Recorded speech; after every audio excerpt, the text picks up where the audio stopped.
Bueno, arrancamos Habitar lo colectivo. Y es importante empezar analizando qué significa habitar, ¿no? Esta idea de vivir habitualmente en una zona o un lugar determinado, ocupar, ya sea una persona u otros, una casa u otro lugar y vivir en él. Y a partir de ahí hay distintas categorías de habitar. Uno puede habitar o relacionar habitar y ecología, habitar y ecosistema, habitar y arquitectura, con las dimensiones de urbanismo vinculadas a cuestiones de ciudad. El habitar terrestre, el marino, o el habitar en aguas continentales, son las clasificaciones básicas de lo que puede ser habitar en distintas instancias. Y esta idea de que una persona ocupa una casa u otro lugar, la casa puede ser también analizada en otra expresión vinculada a la habitación, a la vivienda, a la morada, la mansión, la residencia, el domicilio. También a la basílica, el techo, el hogar, a la familia, al linaje, a la casilla. Y estos modos de habitar, en los cuales uno vive en zonas determinadas y uno ocupa una casa o un lugar, nos llevan a pensar también esta idea de que plantea Walter Benjamin, ¿no? Que habla sobre habitar es dejar huellas, ya sea aquellas huellas que uno puede recorrer de los indios quilmes, o las que él manifiesta, las que él piensa en sus escritos, que tiene que ver con las huellas que dejamos nosotros en nuestro hacer, ¿no? En aquellas circunstancias cuando caminamos por el pasillo, cuando dejamos un reconocimiento de nuestra presencia en la medianera, por ejemplo, de una determinada vivienda. Y a partir de ahí podemos analizar estas cuestiones del habitar lo colectivo, ¿no? Cohabitar, habitar lo colectivo. Me interesa esta idea que se planteó en la Bienal de Venecia, que habla sobre cómo viviremos juntos. Y en este sentido, el curador Hashim Sarkis habla sobre esta idea de vivir juntos como seres humanos, juntos como nuevos hogares, como nuevas comunidades emergentes, a través de distintas fronteras políticas y juntos como un planeta que enfrenta una crisis determinada vinculada con el deterioro del ecosistema y los problemas que te causan el no ahorro energético y todo lo que está pasando en términos generales con el mundo hoy. Entonces hay varias como palabras claves que son las que me interesaría profundizar hoy, eh, tratando de dilucidar algunas cuestiones con proyectos, algunos propios, otros ajenos, eh, pero siempre entendiendo quiénes somos y cómo habitamos estos lugares juntos, ¿no? Ya sea de manera individual, con pequeña familia, pero entendiendo de que el mapa tiene una mirada más macro y estamos uno arriba del otro, al costado del otro, y ese razonamiento tiene que estar presente a la hora de diseñar. Sobre todo que habitamos, y en relación a los proyectos que están haciendo en el taller, distintos climas. Podemos tener un cielo preponderante, pero estos climas van a ir cambiando y entonces uno piensa de qué manera la arquitectura debería ir cambiando también en relación al clima que lo antecede. Cómo tiene que ser estos territorios que uno construye, entendiendo primero de dónde venimos, ¿no? Y sobre todo cuál es la relación entre qué se establece entre el campo, entre la pampa, en este caso la ciudad y el río, como hábitat nuestro directo hoy, pero también sabiendo de que las naturalezas propias que han elegido para desarrollar los proyectos enfrentan ciertas dificultades. Así como hay distintas tribus aborígenes, ya sea en archipiélagos indios o en el Amazonas en Perú, que no tienen noción ni contacto con el hombre, ¿no? Y como desarrollaba y comentaba Marco Polo, que si un extranjero llegaba a esas tierras, lo mataban inmediatamente, y acto seguido se lo comían. Pero esta arquitectura, o sea, hay una arquitectura que ellos mismos, desprovistos de cualquier vínculo con el mundo exterior, producen de enorme y gran calidad. Solos, prácticamente con la enseñanza que han heredado en la propia isla. Construyen recintos.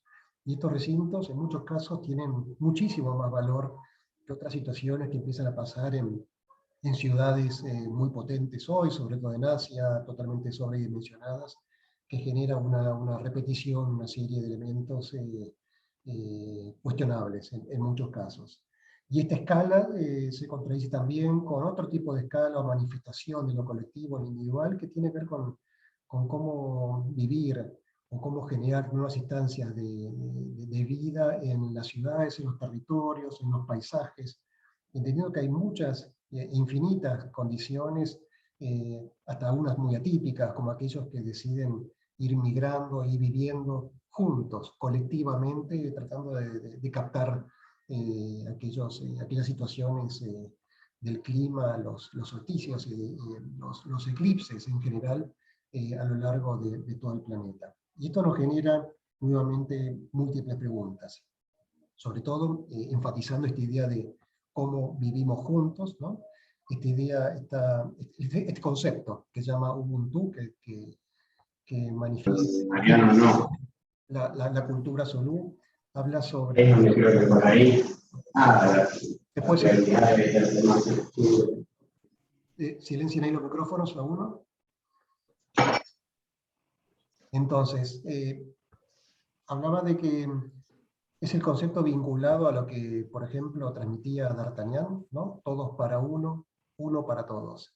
Y esto está manifiesto en la arquitectura colectiva. Aparece presente en toda la obra con un gran impacto social, que es una de las cuestiones a desarrollar, por ejemplo, de Francis Queré en África, en Burkina Faso, donde la construcción es desarrollada de todas las viviendas colectivas y también de los edificios públicos, bibliotecas, escuelas y demás, por toda la comunidad, que pone ladrillo tras ladrillo, traslada las tierras, traslada las piedras y arma una arquitectura potente de la mano de Queré, que después se ve reflejada en estos dibujos, en este como acontecimiento, donde el detalle constructivo tiene que entender que hay un razonamiento acerca de cómo transmitir el agua de lluvia, cómo derivarla a distintos canales, y que después tiene estas unidades con un gran impacto social, una puesta en escena clara, hay los módulos que se repiten, que va de un lado y va del otro, y va de un lado y va del otro de vuelta, tejido y unido por estos canales y cursitos mínimos artificiales de agua, donde tiene, por ejemplo, esta tipología es un funcionamiento particular porque saca los baños y saca lo que serían las duchas afuera. Entiende que hay una metodología distinta del habitar. Este impacto social, tanto ahí como en distintos países latinoamericanos, como el Ecuador, por ejemplo, hablan de un tema ya como muy vinculados, que tiene que ver con cómo nos protegemos del sol, cómo ventilamos naturalmente estas cubiertas, cómo generamos las ventilaciones cruzadas dentro del buen diseñar en general.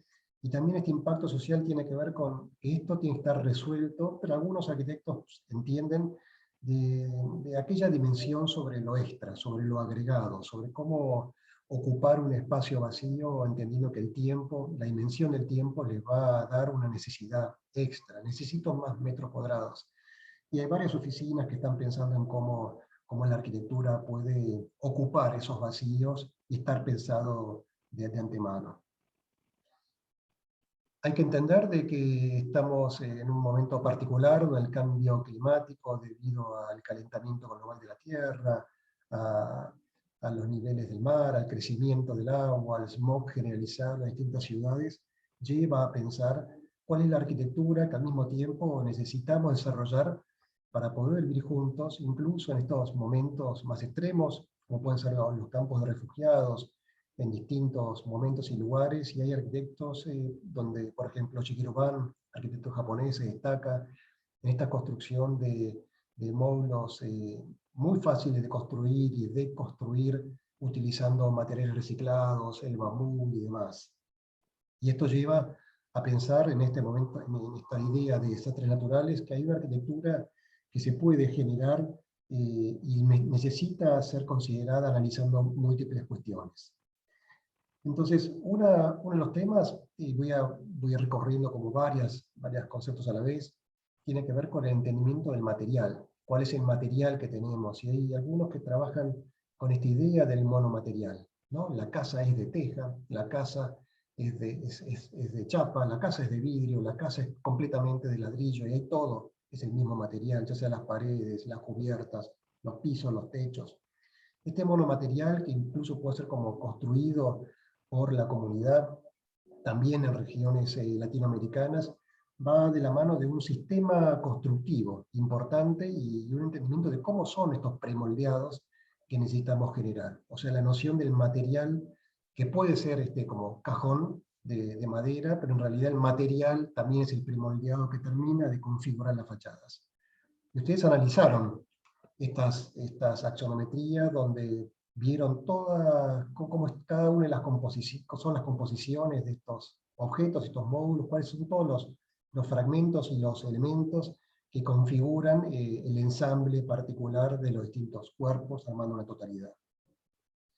La idea es que hay un material predominante. Y no sé si esta idea del edificio arriba a la derecha, en Madrid, España, de Saera Polo, que puede ser interesante, pero me parece que utilizando en ese momento la idea del bambú, me parece mucho más acertado cuando el bambú tiene como cierta relación directa con el origen, como puede ser toda la arquitectura vietnamita que está muy en auge hoy.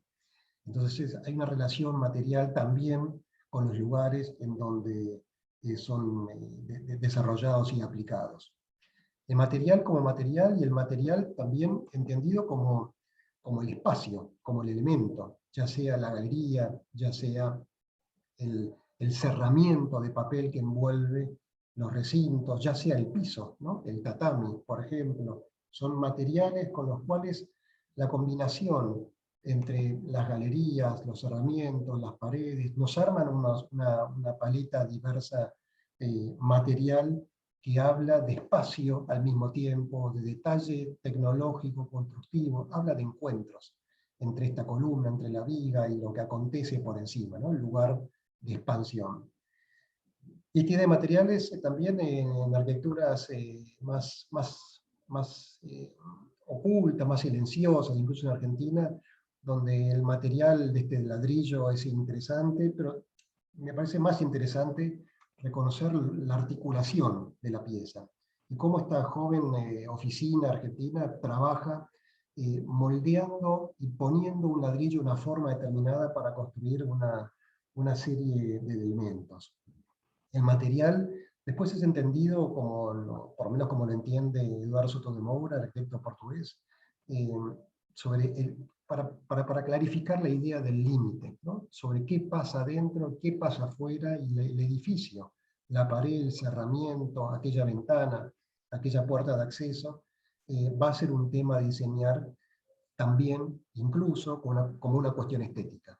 No solo como una resolución del agua, de la babeta, de la canaleta, como pueden ver en muchos de los dibujos, sobre todo de abajo, sino cómo quiero yo que sea el detalle constructivo para minimizar o maximizar la presencia de determinados objetos. Me parece interesante también pensar acerca de la compacidad de las cosas.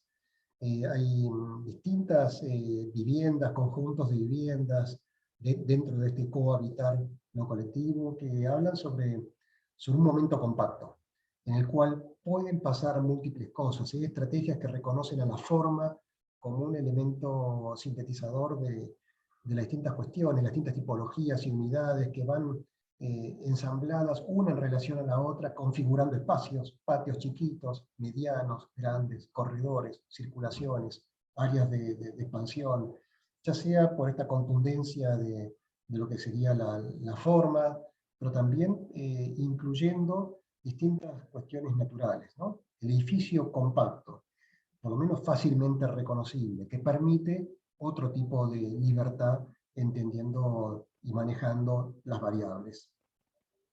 Hay estrategias que hablan sobre cómo repito, cómo armo una secuencia, repitiendo distintos objetos. Entonces esta idea de que la repetición es aquello que produce la diferencia, es interesante analizar, porque el objeto arriba a la izquierda es uno en particular que tiene, en este caso, bueno, tiene su escalera, tiene sus unidades, tiene su estructura, tiene sus terrazas, pero repitiendo el objeto, ¿sí? De izquierda a derecha termina de configurar o establecer un elemento nuevo. Y ahí se genera la diferencia como lo proponen. Y las fachadas pueden ser resultado de aquella repetición de elementos y objetos que pueden articularse y unirse de múltiples formas.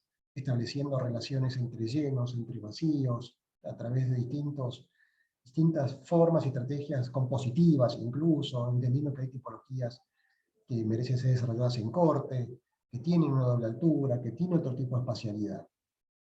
Pero esta idea de la repetición puede darse también de múltiples formas, donde el elemento no tiene que ser contemplado de una forma como regular, como el entendimiento clásico de lo regular, sino que puede llegar a armar otro tipo de conjunto. Esta repetición que incluso genera otro tipo de alcance, ¿no? La idea de la trama. Este proyecto también de unos jóvenes argentinos reconocen a la presencia de la trama como resultado de una articulación de las unidades. Y hay elementos que ordenan, ¿no? Y hay muros estructurales que tienen los placards, que tienen las mesas de las cocinas, y hay un reconocimiento muy claro de los servidos, de los baños, de los espacios más amplios, dormitorios o estares comedores, y esto tiene una agrupación determinada, ¿no? Uno junta y establece asociaciones particulares que generan, como se ve abajo, el todo. Y ese todo tiene una lectura clara, tiene un orden, tiene un ritmo, tiene una escala determinada que intenta generar distintas nociones de espacio público, que son dentro del habitar lo colectivo, el momento en el cual se produce el encuentro.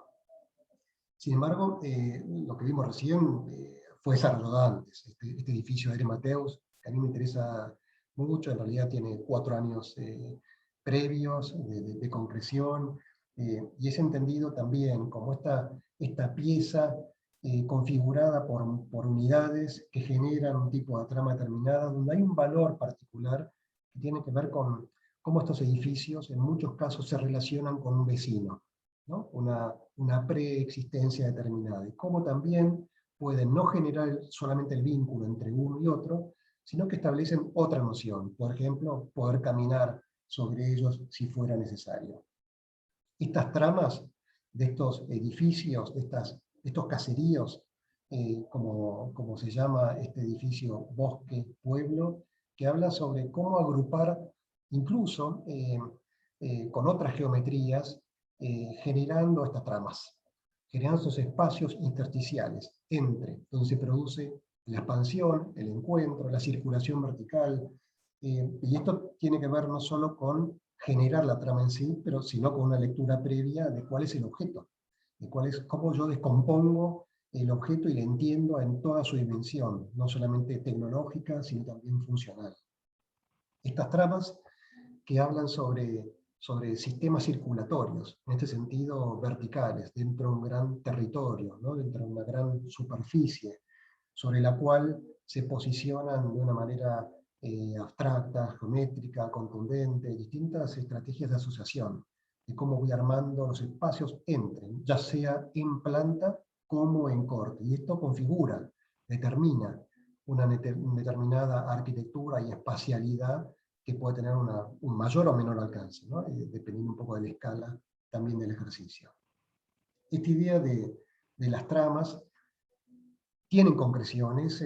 Márcio Koban, arquitecto brasilero, también muy interesante, establece la relación entre los objetos, que son estas barritas, estos modulitos, que configuran una totalidad. Hay espacios entre módulos, hay espacios que abrazan por detrás, hay espacios principales, hay secundarios, hay estrategias sutiles de cómo yo relaciono las casas, las desfaso ligeramente, cómo voy armando una situación que posibilite estos momentos. Las pasarelas, los puentes, la vegetación sobre todo, los momentos materiales, cómo relaciono, incluso cómo tensiono el acceso con la puerta, con esta rampa, con el árbol, que genera un tipo de escala particular y un diseño más minucioso, no solo del espacio exterior, sino también del espacio interior. Estas unidades interiores que tienen todo lo que tienen que tener, sus bibliotecas, su estar comedor, surge de una precisa decisión inicial en la planta.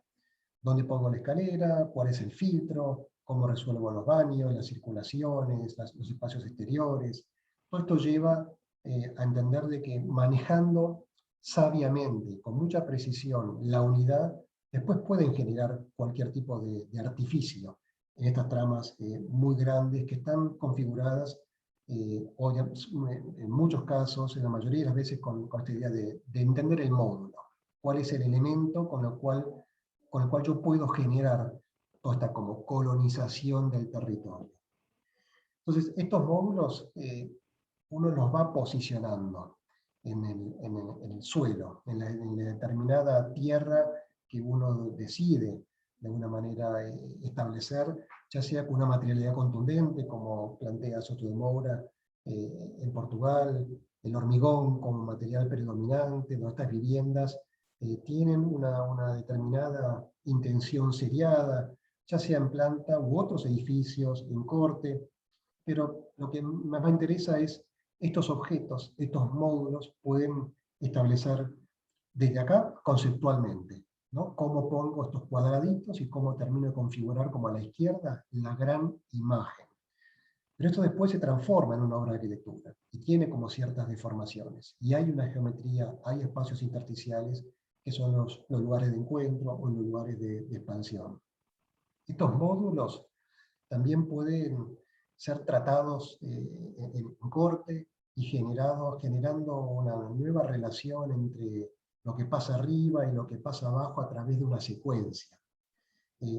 Una secuencia que va armando distintas manifestaciones posibles, y como mostraba Kogan antes, los espacios están configurados por el volumen, por el módulo, que apoyado genera un tipo de huella. O sea que estos objetos pueden tener como múltiples formas, pero siempre entendiendo que hay al mismo tiempo una intención material, una intención acerca del espacio de acceso, estos lugares de expansiones en general, pero siempre también teniendo una mirada macro, una mirada de entender, bueno, de qué manera esto puede llegar a ser repetido como hasta el hartazgo, ¿no? Hasta dónde pueden llegar las decisiones que tomamos, dónde pongo el límite, el alambrado en este lugar, o cómo hago el corte entre lo que quiero proponer y el inmenso territorio que uno tiene. Porque los módulos son muchos, de hecho pueden existir tantos módulos como tipologías, comunidades de 1, 2, 3 ambientes, pero al mismo tiempo también como aquellos equipamientos, aquellas infraestructuras, aquellos amenities que terminan de configurar una relación que obviamente, como charlaba y contábamos antes, generan de alguna manera algún tipo de ciudad. Y a partir de ahí uno tiene que establecer voluntades, decisiones. ¿Cómo los agrupo? Los agrupo por islas, aquellas, por este caso son maquetas de glicerina, los agrupo por islas, donde los blancos, los naranjas, los rojos, armo con montoncitos, o intento armar como sectores, izquierda, medio, derecho, o intento armar como un borde, donde hay un centro determinado, los disperso de una manera más aleatoria. Esto me lleva a pensar también de que estos módulos configuran unos tejidos, configuran unas mallas, configuran unas tramas, y en el sentido de los tejidos, es interesante también como la tecnología en muchos casos genera nuevas posibilidades, no solo en las viviendas, sino también en estos sistemas abstractos que otros edificios de otras escalas también incorporan como propios. Entonces no es un tema solamente de la vivienda, sino que pasa en múltiples edificios.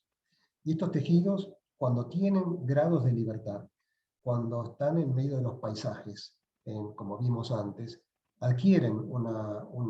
pueden adquirir nuevas formas, porque no tienen un muro que limita su acción. Pueden ser entendidos también como tejidos que hablan de otras cuestiones y que tienen incorporado todo lo que charlamos antes, pero también otro grado de libertad.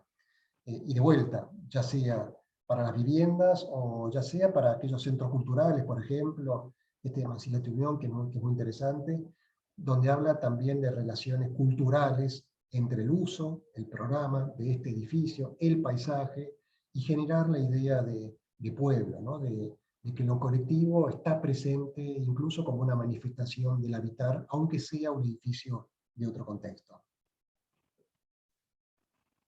Me interesa también hablar sobre las visuales, sobre la circulación, sobre el espacio público. Y esta imagen me gusta en particular, es un proyecto que hicimos hace varios años, donde a la izquierda está visto el edificio desde afuera, pero me interesaba más la imagen de la derecha, que es ella contemplando el paisaje a la distancia, desde adentro. Y eso está manifiesto después en múltiples obras, porque es muy importante entender cómo nosotros nos acercamos con el espacio exterior, cuál es el límite, cuál es el medio, cuáles son esos espacios públicos que pasan debajo de los edificios, entre los edificios con las pasarelas, en estos lugares de transición, como arriba a la derecha, que son unos halls que permiten el acceso a distintas unidades.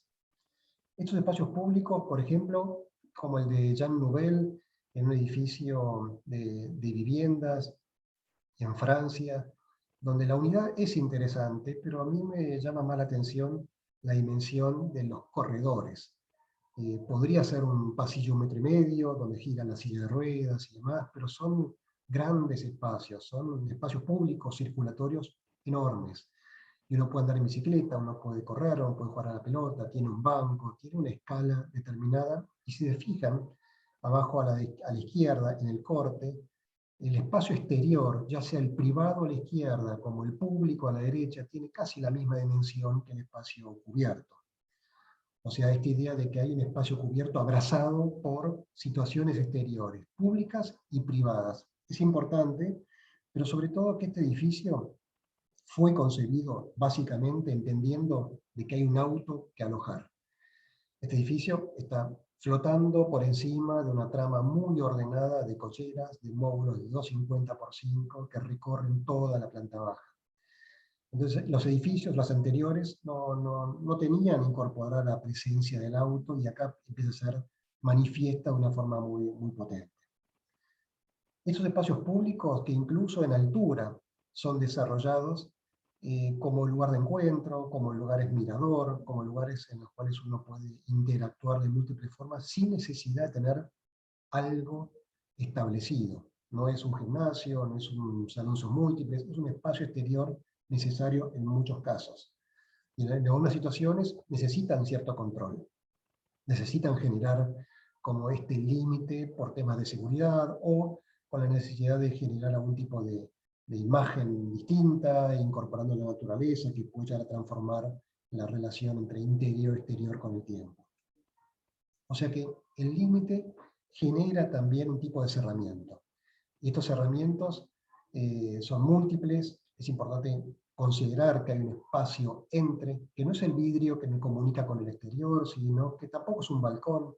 Es un nuevo momento donde, por ejemplo, abajo a la izquierda, esta obra de Herzog de Meuron en Basilea, en Suiza, es muy interesante, porque ahí empezaron a aparecer estos lugares intersticiales, ¿no?, entre el interior y el exterior de una manera más plástica.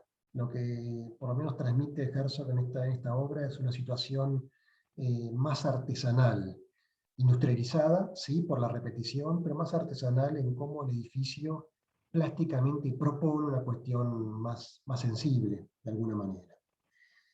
Y las arquitecturas también son entendidas tanto de día como de noche, generando en esta apertura de los cerramientos, o por completo, cerrar el edificio por completo genera una imagen muy abstracta, muy contundente, muy unitaria, donde el material empieza a terminar de conformar como el todo del edificio, y el cerramiento se transforma como en la piel, básicamente, de lo que muestra. Entonces, hay varias instancias que incluso pueden ser relacionadas a los paisajes.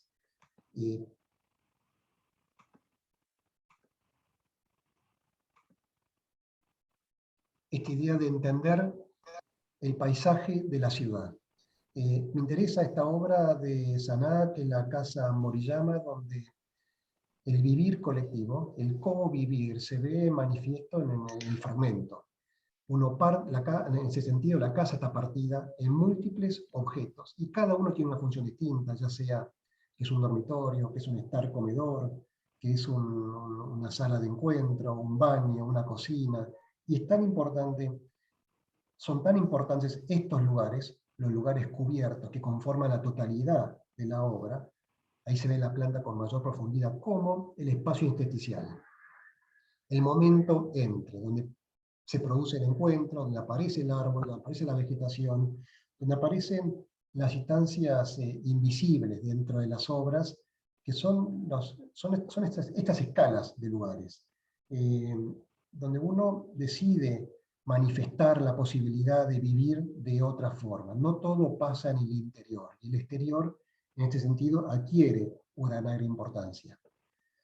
En muchos casos, esta idea de espacio exterior también está presente en las calles, ¿no?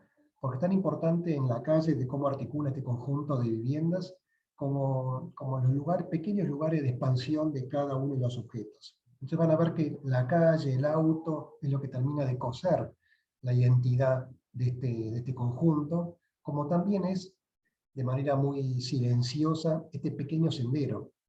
Si ven ahí entre el límite entre las casas, los conjuntos de viviendas y lo que sería el bosque, aparece un pequeño sendero que denota que hay una relación que se establece naturalmente entre los módulos.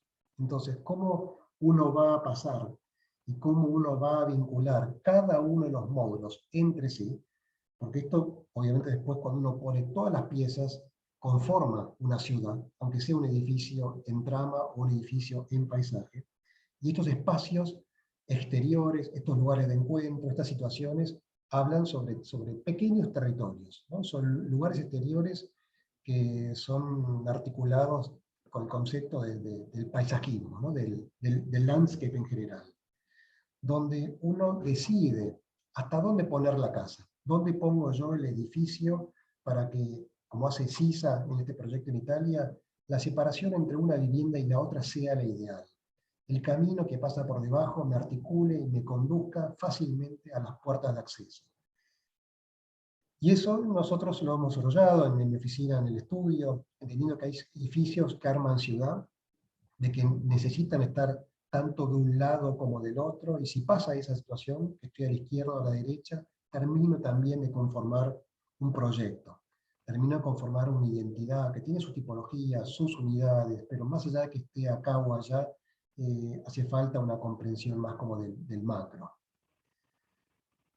Me interesa esta idea de Ciudad Tapiz, otro proyecto que hicimos hace varios años en el estudio, donde cómo uno va articulando las piezas en un terreno en particular, habla de etapabilidad de los momentos, cómo yo puedo ir creciendo de izquierda a derecha por etapas, y también habla de no etapabilidad, de posibilidades de crecimiento a futuro, cómo completo yo a futuro, cómo imagino se va a completar a futuro el proyecto en una instancia totalizadora.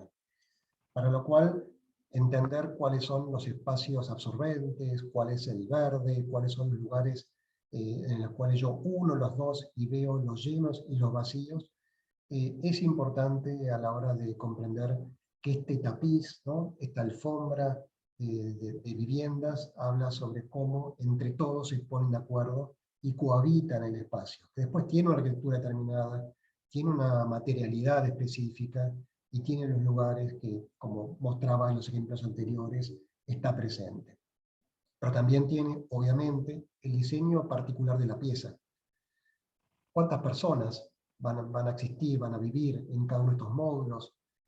Más allá de cómo diseñe los módulos, cuántos habitantes y cómo yo puedo desmembrar esta pieza, y al mismo tiempo, como hablábamos antes sobre el ahorro energético, la sustentabilidad, cuáles son las condiciones constructivas que yo puedo generar incorporando cubiertas verdes, sectores de huertas urbanas, un suelo absorbente que posibilite la absorción natural del agua de lluvia, y esto también comprendiendo cómo está arriba a la derecha este dibujo, cuáles son los módulos en seco que yo puedo ampliar a futuro, ¿no?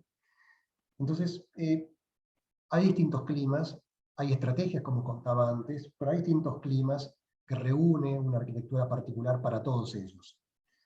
Entonces, es distinto construir en el desierto, por ejemplo. Me gusta mucho esta frase que habla de que la única forma de poder vivir en Gobi es siendo Gobi, ¿no? Gobi, el desierto al norte de China, en Mongolia, solamente siendo Gobi es que puedo vivir ahí. Y ahí es cuando uno entiende cómo es la arquitectura de estas etnias mongolas, estas poblaciones que van migrando de un lugar a otro y tienen una arquitectura y una materialidad particular. En estos desiertos uno reconoce, estudiando la historia, cómo es la presencia de estas cuevas, de estas arquitecturas naturalmente construidas en la profundidad. Y esto, si lo pasamos a una mirada más actual, más moderna, se traduce en otras estrategias. Que en realidad estos dibujos de Eduardo Arroyo, por ejemplo, hablan lo mismo que mostraba en la imagen anterior, sobre estas poblaciones chinas cavadas en la tierra. Entonces, ya sea que estén presentes, ya sea que tengan una manifestación única, como islas, como paraísos en el desierto, o como pequeñas ciudades construidas en adobe, que tienen una verticalidad más potente, también está presente este razonamiento en las arquitecturas que uno genera por ejemplo, en Chile, en el desierto de Atacama, en estos lugares que están muy próximos a condiciones muy agrestes, que necesitan una determinada materialidad, una determinada estructura, y a partir de ahí, de vuelta. El entendimiento de que la pieza tiene rigor, tiene geometría, tiene un sistema circulatorio claro, tiene momentos de expansión, lugares interiores, exteriores, pequeños semicubiertos. Entender de que en el desierto, como mostraba la primera propuesta de China o de Arroyo, hay instancias intermedias, donde lo seriado, donde lo repetitivo, los tejidos empiezan a ser presentes.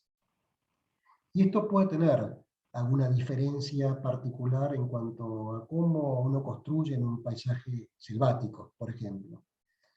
Entendiendo que la arquitectura en muchos casos reconoce una presencia, una diferencia topográfica y una presencia acerca de distintos objetos naturales, árboles, plantaciones, y cómo tiene que ser la geometría en este caso para respetar, si fuera necesario, los árboles de una determinada manera. Nosotros nos tocó desarrollar una vez también hace muchos años un proyecto en Misiones, cerca de las cataratas del Iguazú.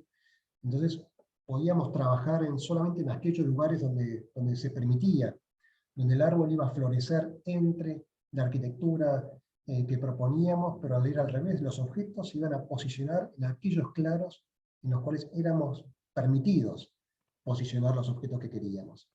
Entonces, había una estrategia de concierto movimiento, con un sistema circulatorio que posibiliten muchos ingresos y egresos de estas unidades que armaban pequeños ecosistemas en los claros que fabricábamos en la selva, y estos claros iban a estar distribuidos siguiendo un guión determinado y una serie de paisajes nuevos artificiales como la pileta, lugares de expansión, todo armado por un sistema circulatorio de pasarelas, de lugares de encuentro, de grandes esplanadas de decks de madera, con una materialidad clara, con un pensamiento acerca de las cubiertas y cómo tiene que resolver el agua de lluvia, intentando generar también una arquitectura moderna, actual, contemporánea, pero que hablara sobre cuestiones locales, sobre el entendimiento de lo que realmente era necesario resolver en ese lugar en particular.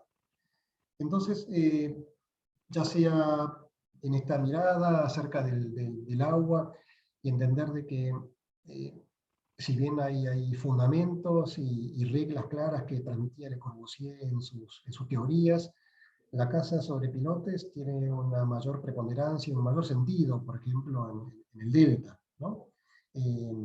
Donde uno necesita los pilotes para amortiguar el crecimiento del agua y resolver a futuro, como va a ser, por ejemplo, a la izquierda, la relación con el crecimiento. O sea que hay una relación con el agua potente, donde uno puede generar proyectos un poco más ambiciosos, siempre hablando de tejidos, hablando de tramas, hablando de módulos que se repiten, en este caso sobre el agua, generando nuevas instancias. Y nos tocó desarrollar lo que llamábamos como un mar de situaciones, si bien esta imagen no era agua, nos servía para entender cómo dibujar un proyecto, un conjunto de viviendas sobre lo que desarrollábamos como un gran mar, un gran un gran estanque artificial, ¿no? Y en ese sentido una secuencia de imágenes, de arriba a la izquierda hacia la derecha, abajo a la izquierda a la derecha, sobre cómo profundizamos el desarrollo de la forma.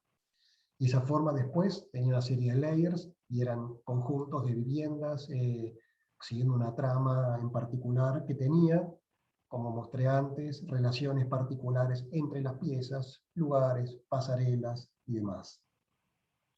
Esta idea de trabajar también, no solo sobre el agua, sino también en las dunas, en el mar, en el bosque, es interesante. Nos tocó desarrollar algún tipo de habitar colectivo, de cohabitar, muy cerca, en el Mar de las Pampas, donde distintos módulos se posicionaban donde podían, siguiendo la misma estrategia anterior, y había un paisaje que los recibía, también con cierta especulación inmobiliaria y demás, pero los sujetos tenían una clara intención material acerca del no mantenimiento, el hormigón como elemento estructurador del todo, y las pequeñas escaleras, y ver cómo agrupábamos, en este caso, 4 unidades, que después se iban a ir repitiendo por múltiples lados, y tenían un corte muy claro, la unidad de abajo, el dúplex de arriba, un sistema circulatorio, lugares de expansión, terrazas accesibles.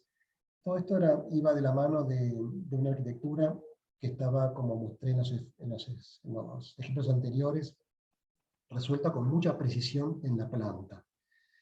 Cómo pongo los baños, cómo pongo las cocinas, cómo genero los espacios atravesables, ¿no?, de una mayor dimensión, tanto en planta baja como en las unidades superiores de los dúplex, terminando en los dormitorios.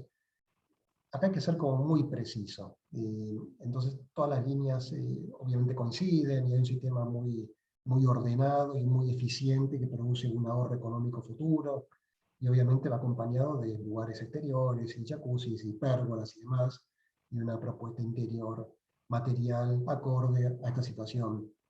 Entonces con este también antecedente nos tocó con la oficina de Emilio, 2PS, desarrollar un proyecto muy cerca, donde la escala del objeto era variable, y había pequeños módulos en las dunas, en cercanía al mar, de una escala determinada, y había otros que eran más grandes, que necesitaban otro tipo de circulación vertical, que tenía otra cantidad de pisos, pero que eran estas cajitas de hormigón con estos agregados de cajas de madera que iban articulándose entre las pasarelas y escaleras a lo largo del bosque. Y en realidad esto lo han desarrollado en esa zona, en todo lo que es el corredor Mar de las Pampas, por ejemplo, con mucha eficiencia, arquitectos que nos han visitado tanto este año como el año pasado. Y acá ven un ejemplo de los BAC, donde son 4 cubitos que están como precisamente articulados entre sí, de una manera acá muy ordenada, que tiene una pileta como espacio central, tiene un monomaterial, y tiene lo mismo que charlábamos antes, ya sea que se descontracture y se trabe en la ladera de la duna de una manera u otra, o ya sea que incluso, como estas casas que empiezan a armar estos 4 módulos rojos acá a la derecha, que hablan del monomaterial, hablan del auto, hablan del sistema circulatorio, hablan de lo que pasa tanto abajo como lo que pasa arriba, y cómo el límite entre la casa, la unidad interior y la unidad exterior es un tema a resolver. Entonces, esta serie de tablillas de madera conforman la baranda, conforman el cerramiento, conforman también el parasol, y de vuelta, hay un sistema preciso, hay una estructura, hay un funcionamiento muy concreto. Y esto también es interesante analizar en otros paisajes, en aquellas llanuras, por ejemplo, para las que ya ha tocado también unos territorios más extensos, donde también existe una estrategia sobre cómo ordenar las distintas agrupaciones de este habitar colectivo. Y cada uno de los módulos se va a ir estableciendo entre sí, generando pequeños ecosistemas que van a ir relacionando el gran ecosistema, que son todos los módulos juntos a la vez. Entonces, a partir de ahí, quería cerrar un poco esta reflexión con lo que uno se queda.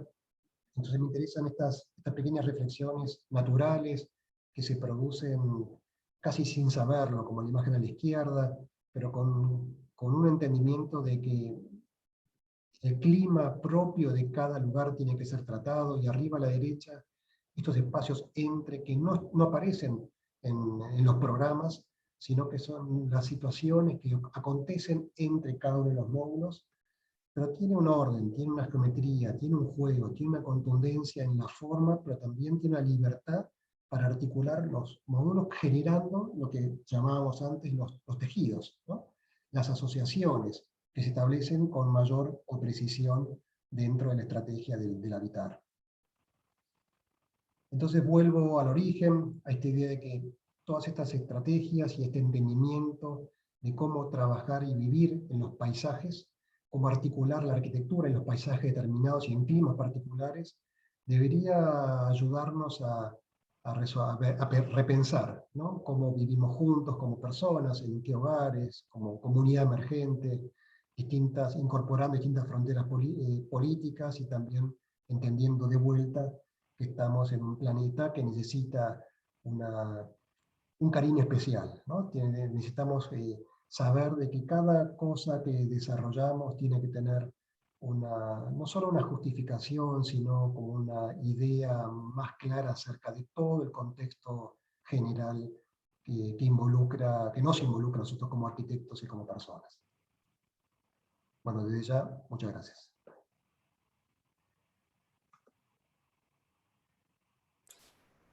Buenísimo, Hernán. Muchas gracias por la charla.